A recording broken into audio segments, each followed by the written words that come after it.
Hello ವೀಕ್ಷಕರೇ, welcome to ಸರ್ಸು logs. ರಾಗಿಯನ್ನು ಕರ್ನಾಟಕದಲ್ಲಿ ಯಥೇಚ್ಛವಾಗಿ ಉಪಯೋಗಿಸ್ತಾ ಇರ್ತೀವಿ.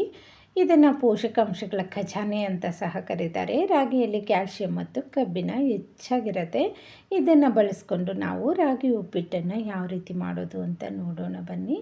ಮೊದಲಿಗೆ ಒಂದು ಕಡಾಯಿಗೆ 2 ಸ್ಪೂನಷ್ಟು ನಾನಿಲ್ಲಿ ಸಾಸಿವೆ ಎಣ್ಣೆನ ಸೇರಿಸ್ಕೊಂಡಿದ್ದೀನಿ. ಜೊತೆಗೆ 1 ಕಪ್ಪಷ್ಟು ಬನ್ಸಿ ರವೆನ ಸೇರಿಸ್ಕೊಂಡು ಇದನ್ನು ಚೆನ್ನಾಗಿ ಗೋಲ್ಡನ್ ಬ್ರೌನ್ ಬರೋವರೆಗೂ ಫ್ರೈ ಮಾಡ್ಕೋಬೇಕು. ಇದು ಎಣ್ಣೆಯಲ್ಲಿ ಚೆನ್ನಾಗಿ ಕೆಂಬಣ್ಣ ಬರೋವರೆಗೂ ಫ್ರೈ ಮಾಡ್ಕೊಂಡ ನಂತರ ಇದಕ್ಕೆ 1 ಕಪ್ಪಷ್ಟು ರಾಗಿ ಹಿಟ್ಟನ್ನು ಸೇರಿಸ್ಕೊತಾ ಇದ್ದೀನಿ. ಇವೆರಡನ್ನು ಚೆನ್ನಾಗಿ ಫ್ರೈ ಮಾಡ್ಕೋಬೇಕು. ರಾಗಿ ಹಿಟ್ಟು ಹಸಿ ವಾಸನೆ ಹೋಗೋವರೆಗೂ ಇದರಲ್ಲಿ ಫ್ರೈ ಮಾಡ್ಕೊಳ್ಳಿ. ಇವನ್ನು ಎರಡನ್ನು ಮಿಕ್ಸ್ ಮಾಡಿ ಮಾಡೋದ್ರಿಂದ ಉಪ್ಪಿಟ್ಟು ಟೇಸ್ಟಿಯಾಗಿರುತ್ತೆ, ಹಾಗೆ ಬಂಕ ಬರೋದಿಲ್ಲ, ತುಂಬ ಚೆನ್ನಾಗಿ ಬರುತ್ತೆ.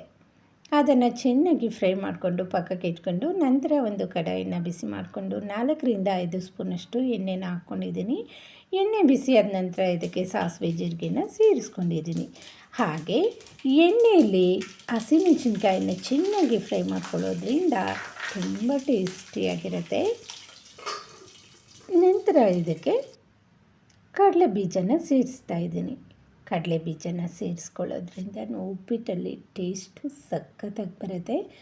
ಒಮ್ಮೆ ಕಡಲೆ ಬೀಜನ ಸೇರಿಸಿ ಉಪ್ಪಿಟ್ಟನ್ನು ಮಾಡಿ, ಚಿಕ್ಕ ಮಕ್ಕಳು ಸಹ ಇಷ್ಟಪಟ್ಟು ತಿಂತಾರೆ. ಇದಕ್ಕೆ 1 ಸ್ಪೂನಷ್ಟು ಕಡಲೆಬೇಳೆ, 1 ಸ್ಪೂನಷ್ಟು ಉದ್ದಿನಬೇಳೆನ ಸೇರಿಸ್ಕೊಂಡು ಎಲ್ಲನ ಚೆನ್ನಾಗಿ ಮಿಕ್ಸ್ ಮಾಡ್ಕೋಬೇಕು. ಇವು ಸಹ ಕಪ್ಪಗಾಗೋಕ್ಕೆ ಬಿಡಬಾರ್ದು, ಕೆಂಬಣ್ಣ ಬರೋವರೆಗೂ ಚೆನ್ನಾಗಿ ಫ್ರೈ ಮಾಡ್ಕೋಬೇಕು. ನಾನಿಲ್ಲಿ ಸಾಸಿವೆ ಎಣ್ಣೆನ ಬಳಸಿದ್ದೀನಿ. ಸಾಸಿವೆ ಎಣ್ಣೆ ಆರೋಗ್ಯಕ್ಕೆ ತುಂಬ ಒಳ್ಳೆಯದು. ಹಾಗಾಗಿ ಸಾಸಿವೆ ಎಣ್ಣೆನ ಅಡುಗೆಯಲ್ಲಿ ಬಳಸ್ತಾ ಇರಿ. ಹಸಿ ಶುಂಠಿಯನ್ನು ಚಿಕ್ಕ ಪೀಸನ್ನು ಮಾಡಿ ಸೇರಿಸ್ಕೊತಾ ಇದ್ದೀನಿ. ಇವು ಚೆನ್ನಾಗಿ ಇವಾಗ ಕೆಂಬಣ್ಣ ಬಂದಿದೆ. ಇವಾಗ ಇದಕ್ಕೆ ನಾನು ಸ್ವಲ್ಪ ಕರಿಬೇವಿನ ಸೊಪ್ಪನ್ನು ಸೇರಿಸ್ಕೊಬಿಡ್ತೀನಿ. ಫ್ರೆಶ್ ಆಗಿರ್ತಕ್ಕಂಥ ಕರಿಬೇವಿನ ಸೊಪ್ಪನ್ನು ಸೇರಿಸೋದ್ರಿಂದ ಘಮ ಹಾಗೆ ಕಲರ್ಫುಲ್ಲಾಗಿ ಚೆನ್ನಾಗಿ ಕಾಣುತ್ತೆ. ಇವಾಗ ನೋಡಿ, ಸಣ್ಣಗೆ ಕಟ್ ಮಾಡ್ಕೊಂಡಿರ್ತಕ್ಕಂಥ 2 ಮೀಡಿಯಮ್ ಸೈಜ್ ಇರ್ತಕ್ಕಂಥ ಈರುಳ್ಳಿನ ಸಹ ಇದರಲ್ಲಿ ಸೇರಿಸಿ ಇವನ್ನು ಸಹ ಚೆನ್ನಾಗಿ ಫ್ರೈ ಮಾಡ್ಕೋಬೇಕು. ಈರುಳ್ಳಿಯನ್ನು ಹೆಚ್ಚಾಗಿ ಬಳಸೋದ್ರಿಂದ ಉಪ್ಪಿಟ್ಟು ತುಂಬ ಟೇಸ್ಟಿಯಾಗಿ ಬರುತ್ತೆ.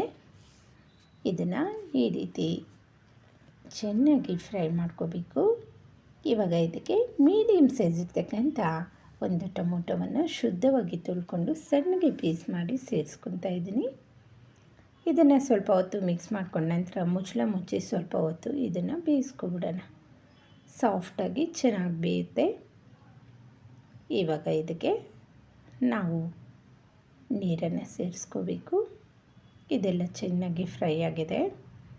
ನಾನು ರವೆನ ಯಾವ ಕಪ್ಪಲ್ಲಿ ತಗೊಂಡಿರ್ತೀವೋ ಅದೇ ಕಪ್ಪಲ್ಲಿ 5 ಕಪ್ಪಷ್ಟು ನೀರನ್ನು ಸೇರಿಸ್ಕೊಂಡಿದ್ದೀನಿ. 1 ಕಪ್ ರವೆ ಹಾಗೆ 1 ಕಪ್ ರಾಗಿ ಹಿಟ್ಟಿಗೆ ಇದು ಸರಿ ಹೋಗುತ್ತೆ. ಇವಾಗ ರುಚಿಗೆ ತಕ್ಕಷ್ಟು ಕಲ್ಲುಪ್ಪನ್ನು ಸೇರಿಸ್ಕೊಂಡು ಇದನ್ನು ಚೆನ್ನಾಗಿ ಕುದಿಯೋವರೆಗೂ ಕುದಿಸ್ಕೋಬೇಕು. ಇವಾಗ ಇದಕ್ಕೆ ಒಂದು ಅರ್ಧ ಕಪ್ಪಷ್ಟು ತೆಂಗಿನಕಾಯಿ ತುರಿನ ಸೇರಿಸ್ಕೊತಾ ಇದ್ದೀನಿ. ಹಸಿ ತೆಂಗಿನಕಾಯಿ ತುರಿನ ಇದನ್ನು ಸೇರಿಸಿ ಉಪ್ಪಿಟ್ಟು ಮಾಡೋದ್ರಿಂದ ರುಚಿ ತುಂಬ ಚೆನ್ನಾಗಿರುತ್ತೆ. ಕೊಬ್ಬರಿಯ ಆರೋಗ್ಯಕ್ಕೂ ಸಹ ತುಂಬ ಒಳ್ಳೆಯದು. ಇವಾಗ ಇದಕ್ಕೆ ನಾವು ಮೊದಲೇ ಹುರಿದಿಟ್ಕೊಂಡಿರ್ತಕ್ಕಂಥ ರಾಗಿ ಹಿಟ್ಟು ಹಾಗೆ ರವೆನ ಸೇರಿಸ್ಕೊತಾ ಇದ್ದೀನಿ. ಸುಮ್ಮನೆ ಕಲಸೋಕ್ಕೆ ಹೋಗಬೇಡಿ, ನಿಧಾನಕ್ಕೆ ಇದನ್ನು ಮಿಕ್ಸ್ ಮಾಡ್ಕೋಬೇಕು. ಒಂದೇ ಸಮನೆ ಕಲಸೋದ್ರಿಂದ ಇದು ಬಂಕ ಥರ ಆಗಿಬಿಡುತ್ತೆ. ಸ್ವಲ್ಪ ಬೆಂದಾದ ನಂತರ ಇದನ್ನು ಈ ರೀತಿ ಮಿಕ್ಸ್ ಮಾಡ್ಕೋಬೇಕು ನಿಧಾನಕ್ಕೆ. ನಾವು ಉಪ್ಪಿಟ್ಟನ್ನು ಯಾವ ರೀತಿ ಕಲಿಸ್ಕೊತೀವೋ ಆ ರೀತಿ ಕಲಿಸ್ಕೊಂಡು ಸ್ವಲ್ಪ ಹೊತ್ತು ಮುಚ್ಚಳ ಮುಚ್ಚಿ ಇದನ್ನು ಬೇಯಿಸ್ಕೊಂಡ್ರೆ ಇದು ಈ ಕನ್ಸಿಸ್ಟೆನ್ಸಿಗೆ ಬರುತ್ತೆ. ಆವಾಗ ಸ್ಟವನ್ನು ಆಫ್ ಮಾಡಿಬಿಟ್ಟು ಲಾಸ್ಟಲ್ಲಿ ಸ್ವಲ್ಪ ಕೊತ್ತಂಬರಿ ಸೊಪ್ಪನ್ನು ಸೇರಿಸ್ಕೊಂಡ್ರೆ ರಾಗಿ ಉಪ್ಪಿಟ್ಟು ರೆಡಿ ಆಗಿಬಿಡುತ್ತೆ.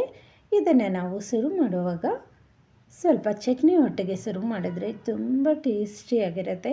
ಬೆಳಗ್ಗೆದ್ರೆ ಸಾಕು ದೋಸೆ, ಇಡ್ಲಿ, ಪೂರಿ ಈ ರೀತಿ ಬ್ರೇಕ್ಫಾಸ್ಟನ್ನು ತಿನ್ನೋ ಬದಲು ಆರೋಗ್ಯದಾಯಕವಾಗಿರ್ತಕ್ಕಂಥ ರಾಗಿಯನ್ನು ಬಳಸ್ಕೊಂಡು ಈ ರೀತಿ ಉಪ್ಪಿಟ್ಟನ್ನು ಮಾಡಿಕೊಟ್ರೆ ಚಿಕ್ಕ ಮಕ್ಕಳಿಂದ ಹಿಡಿದು ದೊಡ್ಡವರ ತನಕ ಆರಾಮಾಗಿ ಇದನ್ನು ತಿನ್ನಬಹುದು.